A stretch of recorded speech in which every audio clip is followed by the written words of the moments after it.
Fala pessoal, sejam muito bem-vindos aqui ao canal e hoje tem um convidado ilustre aqui, Will Castro, ele é estrategista-chefe da Avenue Securities. Fala Will, tudo bem?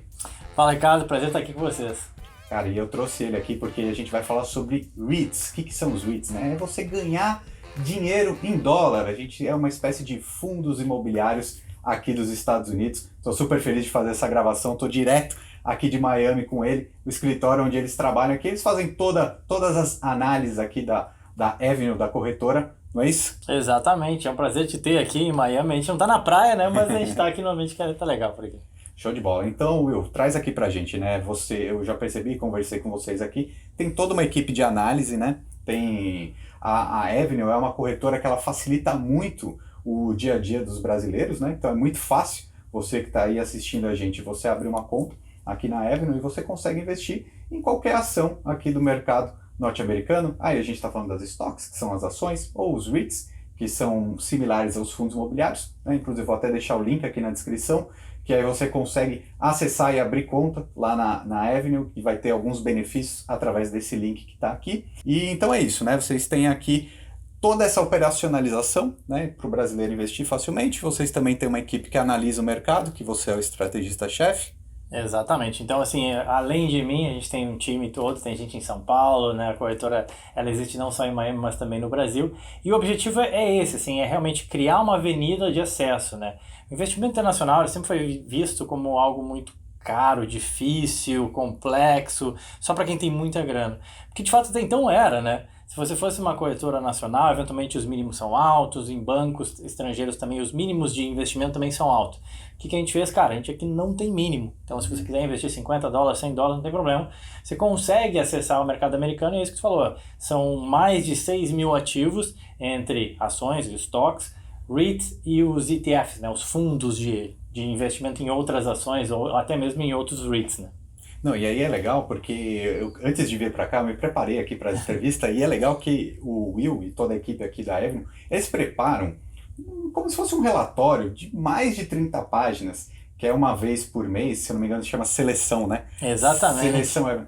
Cara, e é muito legal esse conteúdo. E eu fico até feliz de poder falar com o Will, porque ele vai trazer agora pra gente algumas ideias de investimento que estão dentro desse compilado aí. Inclusive é gratuito. Esse tipo de relatório ele é gratuito, todo mundo que tem conta aberta na Avenue consegue acessar essa seleção completa.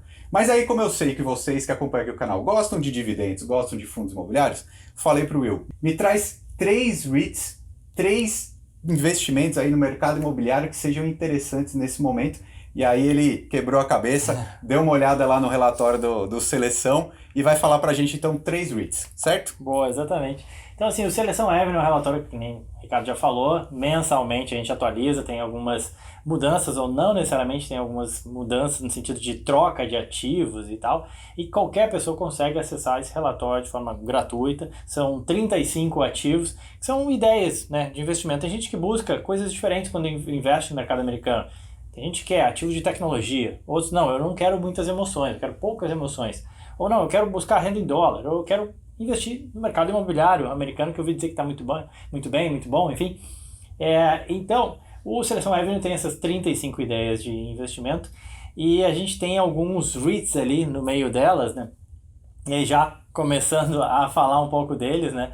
A gente fala muito em reabertura da economia, né? O Ricardo está aqui nos Estados Unidos, acho que já está vendo um pouco como as coisas estão um pouco diferentes no Brasil, né? Parece que acabou já. Exato. E é legal que a gente sempre brinca, né? Quando a gente olha para os Estados Unidos, a gente está no Brasil, a gente olha para os Estados Unidos, parece que a gente está olhando o futuro. Porque o que acontece aqui nos Estados Unidos vai acontecer lá também. Exato. E acredito que essa reabertura, questão de vacinação aqui já é um ponto dado, né? Já vacinou praticamente a população inteira. E acho que, imagino também, no Brasil vai acontecer algo semelhante. Mas enfim, aqui tá tudo bombando aqui, vida normal. E essa reabertura, né, da economia, ela, obviamente, ela tem impactos. O que a gente viu, né, voltando um pouco no tempo, né, durante a Covid, fechamento de diversas lojas, shoppings, restaurantes e por aí vai. Obviamente que os fundos imobiliários, as cotas, né, fundo imobiliário no Brasil, né, os REITs, eles são como se fosse uma empresa, né? Então a gente pode falar com as ações, né, desses REITs, elas caíram bastante durante a Covid, assim como diversas outras ações, essencialmente porque todos esses estabelecimentos estavam fechados. Então muita gente tinha receio de que, olha, esse inquilino não vai pagar esse aluguel. né? E o mercado sempre exagera. Eu falo que o mercado é meio maníaco-depressivo, né? Às vezes fica super entusiasmado, às vezes não, o mundo vai acabar. E foi o que aconteceu. Durante a Covid, o mundo parecia que ia acabar para os REITs, né? E a gente viu que não foi bem assim, né? Então, assim, já de algum tempo para cá, a gente tem visto uma reprecificação, né, desses REITs, favoravelmente, em especial, obviamente, para aqueles que mais sofreram e que com a reabertura da economia tem um momentum, né, como a gente fala, melhor. Dando um exemplo, né, tem um REIT que é um tal de Warren Buffett, não sei se você conhece, Com certeza. provavelmente vocês já ouviram falar. Ele é sócio, está na carteira do Warren Buffett. O Warren Buffett é um dos donos, né, desse REIT, é um dos maiores acionistas desse REIT, que se chama Store Capital. O que o Store Capital faz? Ele aluga imóveis para todos os tipos de negócio que mais sofreram durante a crise. Foi um dos que mais... academias, escolas, lojas de imóveis, cara... É muito urbano, então. Tudo que ficou fechado. Pensa em tudo que ficou fechado. Sim. Tudo que os caras alugam. Tá. E aí, obviamente, que as ações do Store caíram bastante. Só que o que acontece? Você está falando de contratos que, na média, rodam na casa ali de 14 anos. Então, você está falando de empresas que não são... Não é a empresa pequenininha ali de bairro, são empresas que a gente chama de middle market aqui nos Estados Unidos, são eventualmente lojas que têm 100 lojas pelos Estados Unidos, são restaurantes que têm 100, 200, enfim, é o middle market, não são aquelas empresas que estão negociadas na bolsa, né, e não tem como inquilino, por exemplo, a CVS, que é a principal farmácia aqui dos Estados Unidos, ou um banco, ou coisa do gênero, mas ele tem lojas que são já bastante estabelecidas aqui nos Estados Unidos. Muitas dessas lojas, elas tiveram que se adequar, mas não necessariamente elas quebraram o contrato ou pararam de pagar seus aluguéis. Não foi o que aconteceu. E aí o que a gente viu foi que o Store tinha dinheiro em caixa, passou ali, teve um momento difícil, alguns não pagaram, teve um aumento de inadimplência, mas foi pontual e as coisas foram se readequando. E, inclusive, captou recentemente mais de 80% dos seus aluguéis. Ou seja, teve uma quebra ali no auge, no pico ali, continuou captando na casa de 80%. E agora já voltou lá para os 90 e poucos por cento. Então, essa reprecificação que a gente tem visto, né, tem acontecido para o Store, que os fundamentos não se alteraram substancialmente. O REIT tinha dinheiro em caixa, tinham bons inquilinos, continuou pagando seus aluguéis, e o que a gente tem visto é que as ações têm já reperformado, né? E ele paga um yield aí de quase 6% em dólar ao ano. Olha aí, ó, 6% em dólar, olha que coisa boa, hein? E eu acho que é legal a gente falar também esse ponto, que diferente dos fundos imobiliários lá no Brasil, os REITs eu vejo que tem duas características um pouco diferentes, né? Primeiro que eu acho que eles não pagam todo mês, né? E outra coisa, é muito mais volátil também, né? A cotação. Exato. Os REITs, a estrutura jurídico-tributária dele, digamos assim, é como se fosse uma empresa. Né? Aqui no Brasil são fundos. Né? Não, aqui é como se fosse uma empresa mesmo. Tem o dono, assim, tem o controlador lá, enfim, tem o board, tem o conselho, tem os diretores, enfim. Funciona exatamente como se fosse uma empresa. Eles não necessariamente precisam pagar mensalmente, eles podem pagar trimestralmente, semestralmente, até anualmente. Ah, entendi. Tá? Eu diria que a grande maioria paga ali trimestralmente, tal como uma empresa. Né? Mas tem alguns, como o Realty Income, por exemplo, que paga mensal já há mais de 50 anos, tem uns cases assim, bem interessantes assim, do mercado de REIT americano. Eles já existem desde a década de 70, então é como se fosse eu não diria nem um primo, é como se fosse um tio dos fundos imobiliários brasileiros, porque eles já são mais antigos, digamos assim, e já existe essa cultura do investimento como parcela da carteira, ter uma parcela em investimento imobiliário através dos REITs, que eu falei de um exemplo aqui do Store, que é focado em lojas, mas, cara, tem REIT de tudo aqui no mercado americano. Tudo. Eu lembro que eu fiz um vídeo lá no Brasil falando sobre um fundo imobiliário lá no Brasil, que era a primeira vez que ele tinha comprado um data science, né? um data storage, não lembro exatamente o nome, mas é um prédio daqueles grandes galpões era da Sky, né, na época, que é uma TV por assinatura. Então era o primeiro fundo imobiliário brasileiro que estava comprando um imóvel de data, né? Exato. E aqui nos Estados Unidos tem até de outdoor. Exato. Quando a gente vai na Times Square, lá que a gente tira aquelas fotinhas lá, aqueles painéis eletrônicos, enfim, que fica rodando as propagandas, aquilo ali é um REIT também, né? Porque é um espaço que é alugado por outras instituições que querem estar ali, né? Que querem aparecer ali. E o investimento em imóvel, ele é algo que já se provou no tempo, ao longo de muitos, muitos anos, por isso que é tão interessante investir um pouquinho nessa categoria, né? Exato. E Will, fala pra gente então um segundo REIT aqui interessante. Exato. Estou falando exatamente daquilo que mais sofreu, né? Porque é aquilo que a gente está vendo uma maior inflexão, né? Mais recentemente. Outro caso, por exemplo, bem específico, né? Com a pandemia, o que a gente viu? Nova York sendo esvaziada, até aquelas cenas meio de filme, né? Parecia o Will Smith, né? Eu Sou a Lenda, né? Aquela Nova York vazia. E todo mundo falando, não, os escritórios acabaram, não vai ter demanda mais para escritório. E aí, o que acontece? Você tem diversos escritórios de elevada qualidade, com imóveis AAA, sediados em Nova York, que já viu várias crises, World Trade Center, né, sendo os 2 aviões lá atingindo, e a mesma coisa se falava em 2001. Eu li bastante sobre isso quando se falava, e exatamente para a gente comentar dessa ideia de investimento, né? Estou falando de um REIT específico, o código dele é SLG, é o SLG Green Realty, que é de imóveis em Manhattan, né? De imóveis de escritório em Manhattan. E é interessante que quando aconteceu o ataque do World Trade Center em 2001, muita gente falava exatamente a mesma coisa. Não, todo mundo vai sair, os grandes centros, as corporações também vão sair, porque com receio de outros ataques que podem acontecer. Durante muito tempo se falou isso.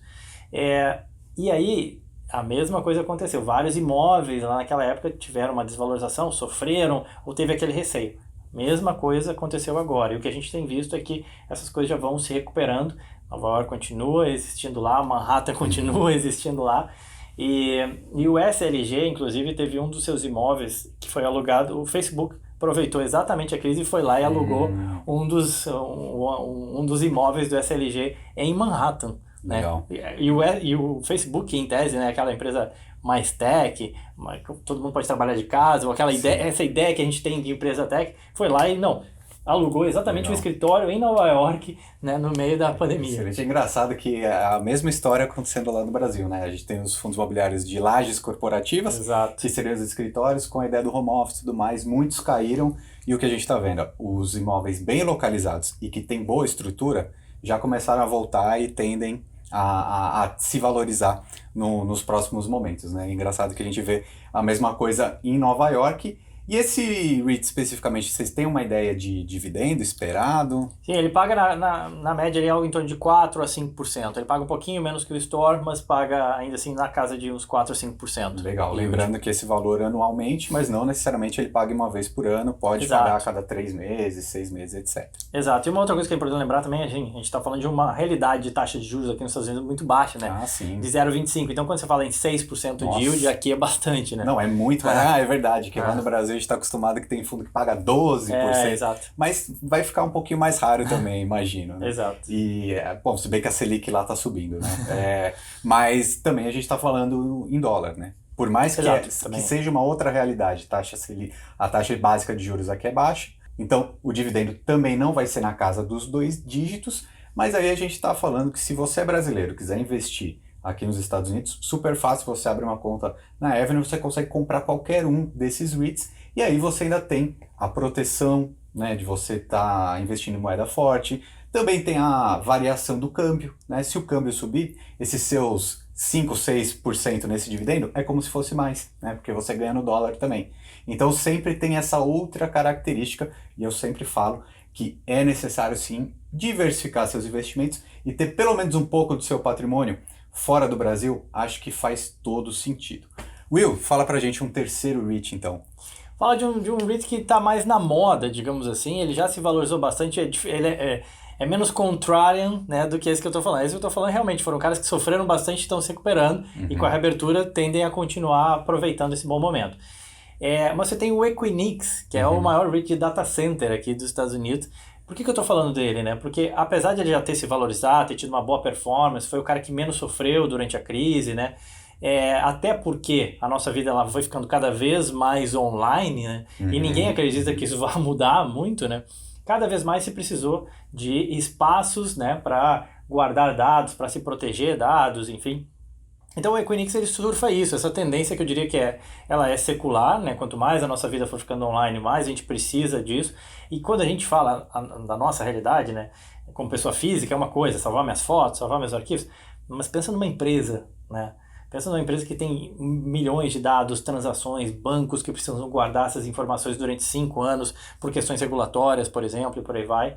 Não é o único REIT, tá? O Equinix tem outros REITs também com essa pegada, enfim, de data center, mas ele é um dos maiores e eu diria que é muito mais uma aposta mais safe, né, dentro de um segmento de tecnologia para mostrar que os REITs também são diversificados a esse ponto, né, ou seja, não é só loja, shopping, escritório, né, que é o mais tradicional, obviamente, Sim. mas você também tem espaço para data center. Então o Equinix seria uma alternativa aí para quem quer surfar já um pensamento mais de longo prazo de que esses espaços continuam sendo necessários, e o Equinix tem uma atuação global, não é só os Estados Unidos também, então ele já é um REIT que tem operação na Austrália e por aí vai. Esse negócio continua em nível global, né? Não é só Estados Unidos que vão precisar mais desses espaços. Esse fundo ele tem um imóvel no Brasil, se eu não me engano, que é lá em Alphaville, que é o centro dos data centers lá no Brasil. Exatamente. E Will, beleza, então a gente pensou aqui, legal, temos opções para investir dividendos e ganhar em dólar. Só um detalhe, o Equinix ele tem até porque ele já se valorizou, né? O yield dele acaba sendo um pouquinho menor. A última vez que eu vi estava ali na casa de 2,5, porque obviamente ele já se valorizou bastante. E aí, consequentemente, o dividendo que ele paga hoje, obviamente que ele ainda tem espaço para crescer e esse yield pode crescer ao longo do tempo. Perfeito, tá. Então a gente tem essas opções para investir e ganhar dividendos em dólar. Então a gente trouxe 3 REITs. Lá no Seleção, vocês colocam 5. Como sai uma vez por mês, a gente está comecinho de junho agora, provavelmente nos próximos dias pode-se analisar todas essas 35 ideias desse relatório. E quem quiser então acessar, como que faz? Só entrar na área logada lá, na aba Análises, já vai ter lá um linkzinho ali, Seleção Avenue, e é só você baixar o relatório. E a gente também faz uma live sempre na segunda quinta-feira do mês, porque no quinto dia útil a gente publica o relatório e na segunda quinta do mês a gente faz uma live para explicar as teses, as diferenças entre cada um, porque o mercado americano é muito amplo, né? A gente falou aqui de 3. Só para dar uma ideia, só de REITs, a última vez que eu olhei tinha uns 250. Sim. Então, assim, tem um universo bastante grande, tem bastante coisa pra gente falar. Fora as ações e os ETFs. Exato. Então, é um caminho bem legal. E o bacana é que você abre a conta lá na Avenue, você consegue comprar esses ativos e consegue acessar esse relatório completo que o pessoal da análise faz. Então, é totalmente gratuito, né? Então, recomendo mesmo que vocês usem o link aqui na descrição para abrir sua conta. Tava brincando com o pessoal aqui, eles dizem que no máximo em 7 minutos você já consegue abrir sua conta, né? Então, fácil mesmo de investir. E além disso, você tem todo o suporte, o atendimento, tanto do pessoal da análise como do pessoal operacional aqui. Então, recomendo mesmo. Acho que vale a pena porque eu invisto meu dinheiro, pelo menos um pouquinho, nos Estados Unidos, através da Avenue, e acho que vale a pena. Will, brigadão, cara, valeu pela presença e fique sempre à vontade para voltar aqui, fala com a gente. Obrigado, Ricardo, e um forte abraço pessoal do Lucro FC. Valeu, gente, um abraço.